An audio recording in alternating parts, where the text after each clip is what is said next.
I don't want to be served by someone like her, the billionaire said, loud enough for the entire restaurant to hear.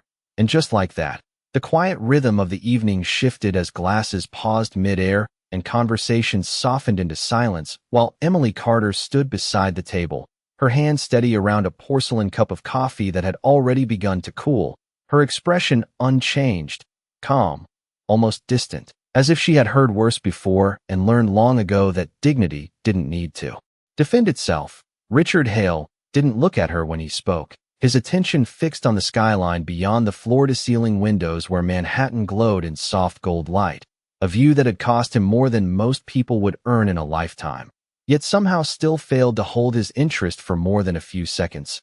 Get someone else, he added, dismissive, like closing a tab he didn't want open. The manager stepped in quickly, voice tight with apology, but Emily simply nodded once, a small, controlled movement, then gently replaced the untouched cup with a fresh one, steam rising into the quiet air, her motions precise, practiced, unhurried, as if the tension around her belonged to a different world entirely. She didn't argue, didn't hesitate, didn't even look at him again, and that, more than anything, unsettled the room, because people were used to reactions, to embarrassment, to discomfort, but not to this kind of silence, this kind of quiet control. Richard noticed it, too, though he wouldn't have admitted it, the way she moved as if his words had no weight, as if he hadn't just dismissed her at all. It lingered somewhere at the edge of his awareness like a detail that refused to fade, but he brushed it off, returning to his phone, scrolling through numbers that moved faster than most people could think, deals, acquisitions, decisions that shaped entire industries. This was his world, efficient, predictable, controlled. Minutes passed, the restaurant slowly breathing again, conversations returning in cautious waves, and somewhere between a message he didn't care about and a call he ignored, the check arrived, placed quietly at the edge of the table. He reached for it without looking, already pulling out a pen, already halfway out the door in his mind. Then his eyes dropped, just for a second, to the printed line beneath the total, served by E. Carter, and something paused, not fully, not consciously, just a flicker, a hesitation that didn't belong in his world of constant motion. His pen hovered above the paper, the name sitting there, simple, ordinary, and yet it pressed against something buried deeper than he expected. He frowned slightly, a subtle shift in expression that most people would have missed, but in that moment, for the first time that evening, Richard Hale looked up, not at the skyline, not at his phone, but at the space where she had been standing, as if the name had reached further than it should have, as if it carried something he couldn't quite place, something familiar, something unfinished, and for a man who had built his entire life on certainty, that feeling, that quiet disruption, was the first crack he didn't know how to explain. The name stayed on the page longer than it should have, two simple words printed in clean black ink, and yet Richard Hale found himself reading it again, slower this time, as if the letters might rearrange into something less familiar if he gave them enough time. E. Carter, his fingers tightened slightly around the pen, not enough for anyone to notice, but enough for him to feel the shift, the faint echo of a memory he could not immediately place, and that bothered him more than he cared to admit, because he was not a man who forgot details, especially not names. Names were leverage, names were patterns, names were how he built empires and dismantled them. And yet this one sat differently, heavier, like a door half opened in a hallway he had not walked down in years. He set the pen down without signing, something he almost never did, and leaned back slightly, eyes scanning the room not for luxury or status, but for her, Emily Carter. She was across the restaurant now, moving between tables with the same quiet precision, her posture straight, her pace unhurried, as if time moved differently around her. She laughed softly at something an older couple said, a brief, genuine sound that did not linger, and for a moment, it did not match the version of her he had created just minutes earlier, the one he had dismissed without thought. Richard exhaled slowly, a controlled breath, but the tension remained. That name, he had seen it before, not in passing, not casually, but somewhere important, somewhere tied to something that had mattered. 5 years ago, the thought surfaced without warning, and with it, a flicker of an image, a late night, a conference room. that smelled faintly of coffee and stress, screens filled with projections that did not add up, a company on the edge of collapse, his company, and then an email, simple, direct, no introduction, no explanation, just data, corrections, a strategy that no one on his entire team had seen, and at the bottom, a signature, not a full name, just initials. E. Carter. His jaw tightened slightly as the memory sharpened. That report had changed everything. It had not just saved millions, it had rewritten the trajectory of his entire company. And yet the person behind it had never come forward. No meeting, no credit, no follow-up. Just silence. He had tried to find them, briefly, but the trail had gone cold, as if whoever had sent it had never intended to be known. And now, standing less than 20 feet away, was a waitress carrying a tray of glasses, her movement steady, her expression calm, and suddenly, the coincidence felt too precise, too deliberate to ignore. He leaned forward, eyes narrowing slightly, studying her in a way he had not allowed himself to before. The way she held the tray, balanced, controlled. The way she listened more than she spoke. The way nothing about her seemed accidental. No, he murmured under his breath, almost to himself, as if rejecting the possibility before it could take shape, because it did not make sense, it did not fit. People like that did not disappear into places like this. They did not trade boardrooms for late shifts and quiet tables. But the name remained, unmoving, undeniable. And for the first time that evening, Richard Hale was no longer thinking about leaving. He was thinking about asking a question he had not planned to ask, and the answer, whatever it was, already felt like it would change more than just this night. He did not call her over immediately, which in itself was unusual, because Richard Hale was not a man who waited when he wanted answers. But something about this moment required precision, not impulse. He watched instead, quietly, as Emily Carter moved through the room, observing details he would have ignored before. The way she anticipated a customer's request before it was spoken. The way she adjusted a misplaced fork without drawing attention. The way her presence seemed to steady the space around her rather than disrupt it. It was subtle, almost invisible, but it was there, and it did not align with the version of her he had dismissed just minutes earlier. His fingers tapped once against the table, a habit he had when solving problems. Except this was not a market fluctuation or a contract dispute. This was a question with no clear data, only instinct. And instinct was something he trusted more than most. Finally, when she approached the neighboring table, he spoke, not loudly. This time, but with intention. Miss. The word landed differently now. Less command, more request. She turned, not immediately, but without hesitation, her eyes meeting his with the same calm neutrality as before. No resentment, no curiosity, just presence. And for a moment, he found himself choosing his next words more carefully than he had expected. "What is your full name?" he asked, direct, controlled, but no longer dismissive. There was a pause, small but noticeable, not from uncertainty, but from awareness, as if she understood exactly why he was asking. The room seemed to narrow around them, conversations fading into a soft background hum. And then she answered, simply, clearly, "Emily Carter." No emphasis, no explanation, just truth. And it landed heavier than he was prepared for. The name no longer a possibility, no longer a coincidence, but something real, something standing in front of him, breathing, existing. His chest tightened slightly, not with discomfort, but with recognition, the kind that arrives too late to be convenient. He leaned forward, studying her now without pretense. "Have we met before?" he asked, though the question felt insufficient, almost irrelevant, because whatever connection existed between them was not one built on introductions or conversations. It was built on something quieter, something that had happened without acknowledgement. Emily held his gaze for a second longer than necessary, then shook her head once, a small, definitive motion. "No, sir." Her voice remained steady, professional, but there was something else beneath it, not defensiveness, not distance, but restraint, like someone who knew more than they intended to say. Richard exhaled slowly, processing, recalibrating, because the narrative he had constructed was beginning to shift, and he did not like uncertainty, not when it came to people, not when it came to control. 5 years ago, he began, almost testing the words as he spoke them. A report was sent to my company. Anonymous, precise. It saved us from a major loss. He watched her closely now, not for a reaction, but for the absence of one. Because sometimes that revealed more than anything else. She did not interrupt, did not look away, did not change her posture. And that, more than anything, confirmed what he was starting to understand. It was signed E. Carter. He finished, the statement hanging between them. Unfinished, waiting, the silence stretched, but it was not empty.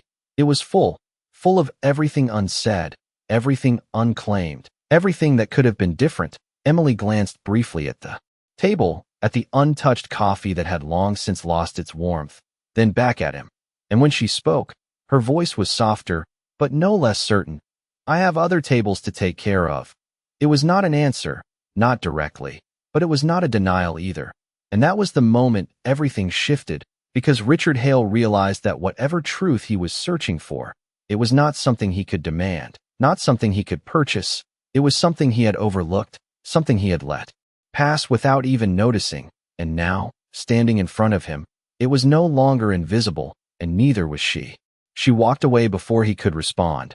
Not quickly, not defensively, but with the same steady pace she had carried all evening, as if the conversation had simply reached its natural end and nothing more needed to be said. And that unsettled him more than any argument could have, because Richard Hale was used to reactions, to explanations, to people filling silence with words that gave him control. But Emily Carter had given him none of that.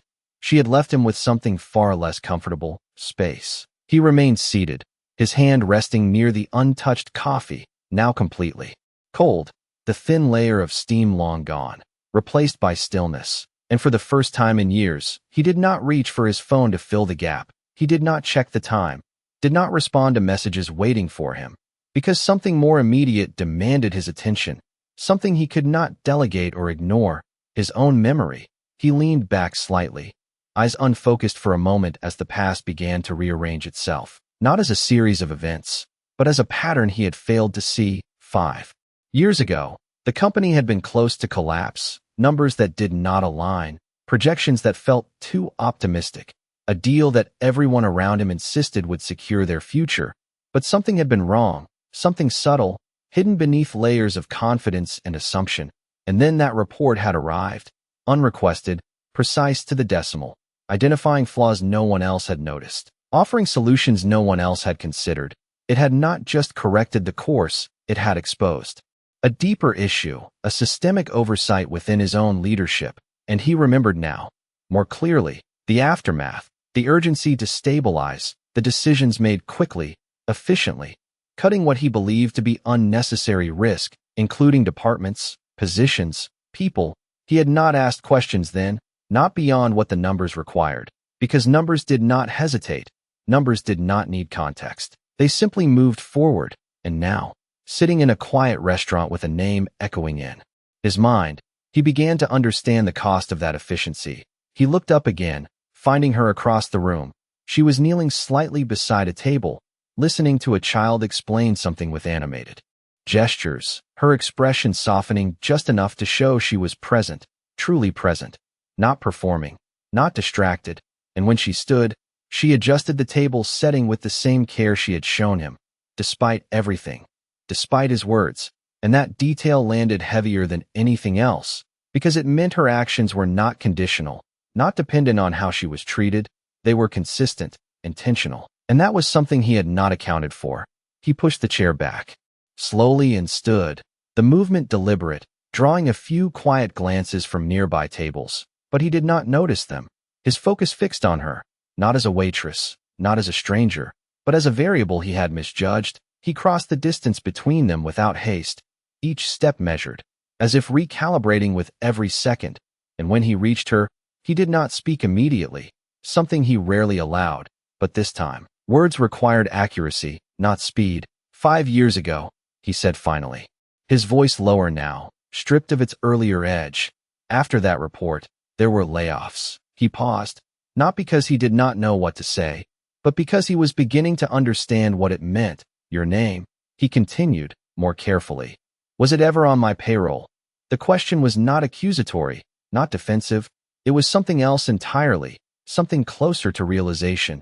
Emily looked at him, really looked this time, and for a brief moment, something flickered in her eyes, not anger, not surprise, but recognition, as if the conversation had finally reached the place it was always going. She straightened slightly, her posture still calm, still composed, but the silence between them shifted, no longer distant, now precise, and when she answered, her voice was quiet, but it carried further than anything he had said that night. "You never asked," and in that moment, the weight of everything he had overlooked settled into something undeniable, not loud, not dramatic, just clear, and impossible to ignore. The words did not echo, they settled, quiet and precise, as if they had been waiting for the exact moment to exist, and Richard Hale felt them land in a place no boardroom had ever reached, not because they were loud, but because they were true. He did not respond immediately, something in him resisting the instinct to correct, to justify, to explain, because none of those would change what had already been said. And for a man who had built his life on control, on answers, on always having the next move ready, the absence of a response felt unfamiliar, almost disorienting. He looked at her again, not searching this time, not analyzing, but seeing, really seeing, the details he had overlooked before, the faint lines of fatigue around her eyes that spoke of long hours, the way her hands moved with quiet confidence, not rushed, not careless, the steadiness of someone who had learned to carry more than what was visible. And suddenly the past did not feel distant anymore. It felt connected, not through titles or positions, but through decisions. His decisions. He exhaled slowly, the breath heavier than before. "If I had asked," he began, the words slower now, deliberate, would it have changed anything? It was not a challenge, not even a defense, just a question, honest in a way he was not used to. Emily held his gaze for a moment, long enough to acknowledge it, then glanced briefly toward the kitchen, where another order was being called, the rhythm of the restaurant continuing, indifferent to the shift happening between them. "It might have," she said, her voice even, "or it might not have." There was no accusation in it, no attempt to make him feel anything more than what was already there, and that made it harder, not easier, because she was not asking for anything, not recognition, not apology, not correction. She was simply stating what was, and leaving it there, untouched.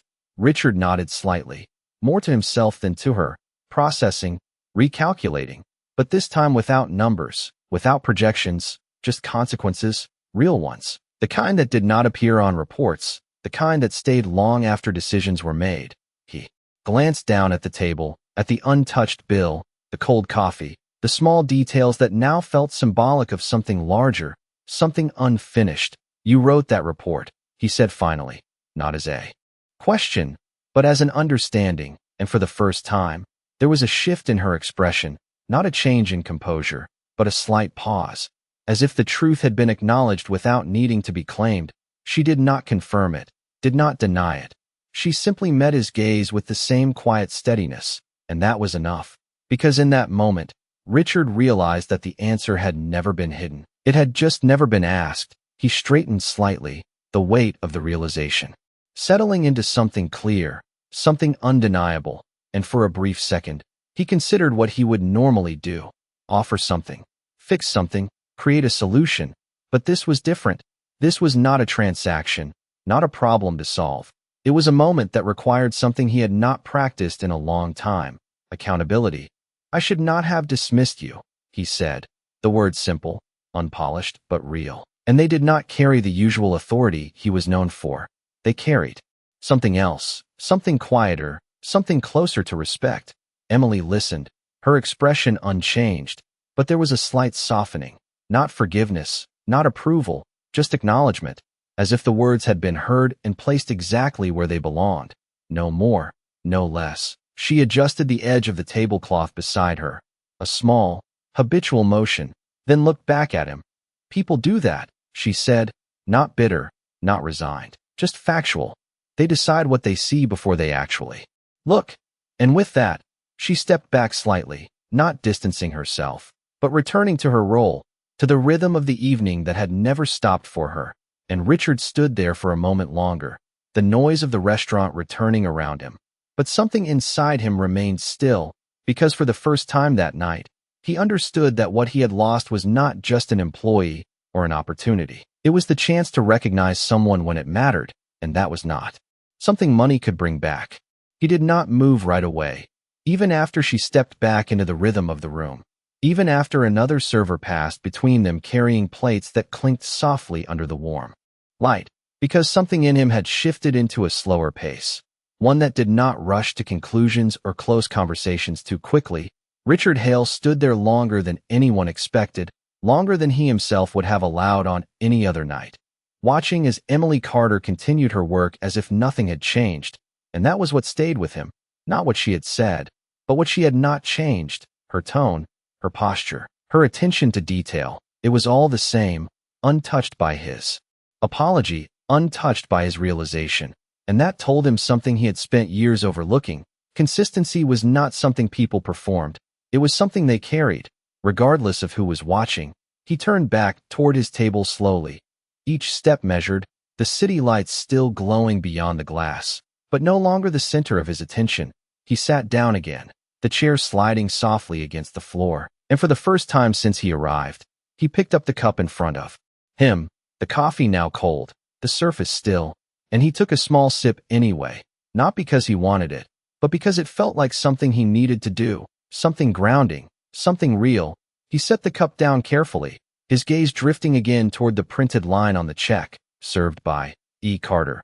And this time, the name did not feel like a question. It felt like an answer he had already missed once. He reached for the pen again, but paused, not out of hesitation, but out of intention, because signing the bill now felt different, less like closing a transaction and more like acknowledging a moment, a decision, a recognition that had come later than it should have. He signed slowly, deliberately, his name forming across the paper with the same precision he brought to every contract, every agreement. But this time it carried something else, something quieter. He left the pen beside the check and stood once more, not abruptly, not with the urgency he usually moved with, but with a sense of completion that did not rush. As he turned to leave, he stopped again, his eyes finding her across the room one last time. She was at another table now, explaining something to a customer with the same calm clarity, her hands moving lightly as she spoke, and for a brief moment, their eyes met, not by accident, but not intentionally either, just a simple alignment of attention, and he gave a small nod, not formal, not commanding, just acknowledgement, and she returned it just as simply, nothing more, nothing less, and that was enough. He walked toward the exit then, the quiet hum of the restaurant following him, the door opening with a soft chime as the night air met him, cooler, sharper, the city alive in its usual rhythm. But something in him remained different, not transformed, not dramatically changed, but adjusted, realigned, as if a piece of the world he thought he understood had shifted slightly out of place. And for the first time in a long time, he did not reach for his phone as he stepped onto the sidewalk. He did not call his driver immediately. He simply stood there for a moment, looking back through the glass, not at the room, not at the lights, but at the idea of what he had almost missed entirely. And somewhere in that quiet pause, he understood something that had never appeared in any report, any projection, any deal he had ever made. That power was not in deciding who mattered. It was in recognizing it before it was too late.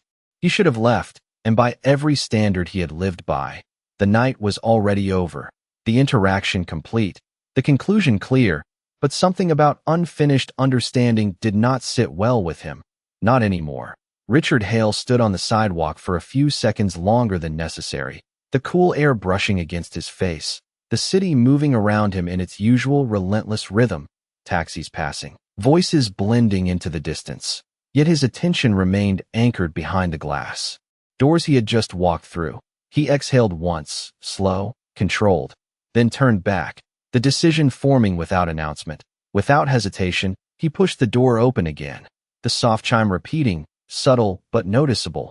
A few heads turned, not because of who he was, but because people recognized when someone came back for a reason.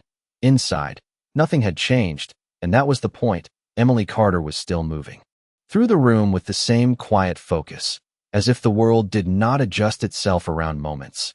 It simply continued. He did not go straight to her this time. He walked to the manager instead, his steps steady, his tone low, controlled. "I would like to speak with her again," he said, not as a command, not as a demand, but as a request, and that alone shifted the dynamic more than anything else had that night. The manager hesitated briefly, then nodded, glancing across the room before, signaling discreetly. Emily noticed, not immediately, but when she did, her reaction was the same as before, calm, composed, present. She finished placing a plate at a table, adjusted a glass slightly to the right, then walked toward him, not rushed, not reluctant, just intentional. When she stopped in front of him, there was no tension, no anticipation, just space, the kind that allowed truth to exist without pressure. Richard held that space for a moment, longer than most conversations. Aloud, then spoke. "I did not come back to ask more questions," he said, his voice steady. "I came back because I realized something I should have understood before I left." She listened, not interrupting, not reacting, simply giving him the same attention she gave everything else, and that steadiness made his words more deliberate, more careful. "That report," he continued, "it was not just accurate, it was intentional. It was written by someone who understood the system better than the people running it." He paused, not searching for words, but choosing them. "And I removed that person without ever knowing who they were." The admission was simple, but it carried weight, not because of how it sounded, but because of what it meant. Emily tilted her head slightly, a subtle shift, not in disagreement, not in approval, but in acknowledgement, as if the statement had reached its intended place. "You made a decision," she said quietly. "Based on what you saw at the time." There was no defense in her tone, no accusation, just clarity. Richard nodded once. "And I never questioned what I did not see," he added, the words settling between them, softer than before, but more precise. The restaurant continued around them, plates moving, voices rising and falling, but their conversation remained untouched by it, isolated in a way that felt both small and significant. "I cannot change that," he said after a moment, "but I can choose what I do with it now." Emily held his gaze, and for the first time, there was something new there, not distance, not restraint, but a quiet curiosity, not about what he had done, but about what he would do next, and for a man who had built his life on knowing the answer before the question was finished, Richard Hale found himself standing in front of her with something unfamiliar, not uncertainty, but possibility, and that, more than anything, was what brought him back. For a moment, neither of them spoke, not because there was nothing left to say, but because the silence itself had become part of the conversation, steady, unforced, and Richard did not rush to fill it this time. He let it exist, let it settle, something he had never allowed in boardrooms where every second demanded direction. But here, in the quiet space between two people who had already said more than enough, it felt necessary. "What will you do with it?" Emily asked finally, her voice calm, not pressing, not expecting, just placing the question where it belonged. And it was a simple question, but it carried more weight than any negotiation he had ever handled, because there was no strategy to it, no calculation, just intent. Richard glanced briefly toward the window, where the city lights reflected against the glass, then back at her, his expression no longer guarded, no longer distant, but focused in a different way. "I will start by correcting what I can," he said, each word measured, not to erase what happened, but to acknowledge it properly. Emily studied him for a moment, not searching for sincerity, but recognizing it when it was present, and there was no performance in his tone, no attempt to impress, just clarity. "You cannot undo a decision," she replied, her voice even. "But you can decide what it means moving forward." Richard nodded slightly, understanding the distinction. Because for years, he had treated outcomes as final, as closed chapters. But now he was beginning to see them as something else, as starting points for something he had not considered before. Responsibility. He reached into his jacket pocket and pulled out a simple card, placing it on the edge of the table beside her, not pushing it toward her, not presenting it as an offer, just leaving it there, neutral. "If you ever decide that you want to step back into that world," he said quietly, "it will not be because I found you. It will be because you chose it." The words were deliberate, careful, removing the power dynamic he once relied on. And for a brief second, Emily looked at the card, not with interest, not with rejection, But with understanding, she did not pick it up, did not move it. She simply let it remain where it was. "I am already in a world I chose," she said, her voice soft but certain. And that was the moment the final shift happened. Not dramatic, not sudden, but complete, because Richard realized that what he had been offering was not what she needed, and perhaps never had been. His assumption that success only existed in the spaces he controlled was the same assumption that had led him to overlook her in the first place. He let out a quiet breath, almost a small nod to himself, accepting that truth without resistance. "Then I hope it continues to be one that recognizes you," he said, not as a promise, not as a correction, but as respect. Emily's expression softened just slightly, not into a smile, but into something quieter, something closer to peace. "Recognition is not something I wait for," she replied. "It is something I carry." And with that, the conversation reached its natural end, not because there was nothing more to say, but because everything that needed to be understood had already been placed where it belonged.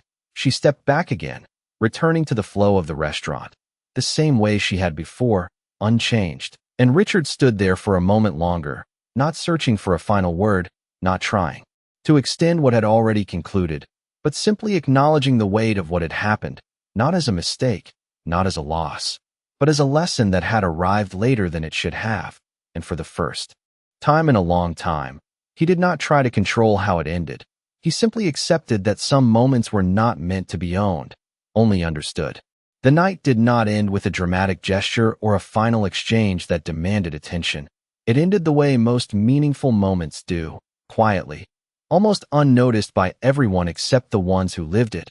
Richard Hale stood there for a few seconds after she stepped away, his gaze resting not on her anymore, but on the space she had just occupied, as if something invisible had been left behind, something that could not be measured or negotiated. He glanced once more at the card he had placed on the table, still untouched, exactly where he had left it. And for the first time, he did not see it as an opportunity waiting to be taken, but as a symbol of something he no longer controlled. He reached for it, not to insist, not to reconsider, but simply to remove what did not belong, sliding it back into his pocket with a small, deliberate motion, as if closing a chapter that had never truly been open. Then he turned, walking toward the exit without looking back again, the soft chime of the door marking his departure, but not the end of what had changed. Outside, the city moved as it always did, lights stretching endlessly down the avenues, people passing without noticing him. And for once, that anonymity did not feel like a loss. It felt appropriate. He paused on the sidewalk, not to reflect in a grand way, not to make a decision that would reshape everything overnight, but simply to stand in the awareness of something small and exact, that he had spent years building a world where recognition came with titles, positions, numbers, and yet the one person who had changed the course of that world had done so without any of those things, without asking for credit, without waiting to be seen, and he had almost missed her entirely. He let out a slow breath, the kind that did not carry tension, only clarity, then reached into his pocket and pulled out his phone, not with urgency, but with intention, scrolling through contacts until he found the one he was looking for. His assistant answered on the second ring, efficient as always. "I need you to review the records from 5 years ago," he said, his tone calm, steady. "Every department, every name, not for corrections, not for restructuring, but for recognition." There was a brief pause on the other end, not confusion, just adjustment. "Understood," she replied, and he ended the call without further explanation, because for once, he did not need to justify the reason behind it. He slipped the phone back into his pocket and looked up at the skyline again, the same view he had dismissed earlier, but now it felt different, not because the city had changed, but because his perspective had shifted just enough to see what had always been there. Inside, the restaurant continued as if nothing had happened, plates carried, conversations shared, and Emily Carter moved through it all with the same quiet presence, unaffected by recognition, untouched by missed opportunities. Because she had never depended on them in the first place, she paused briefly at the edge of a table, adjusting a glass so it aligned perfectly with the others, then stepped back, her work done, unnoticed by most, but complete in a way that did not require acknowledgement. And somewhere between the noise of the city and the quiet of that single moment, a simple truth settled into place, not loud, not forced, but lasting. That respect is not something given when it is convenient. It is something learned when it is almost too late. And the ones who carry it do not need to ask for it, because they have already become it.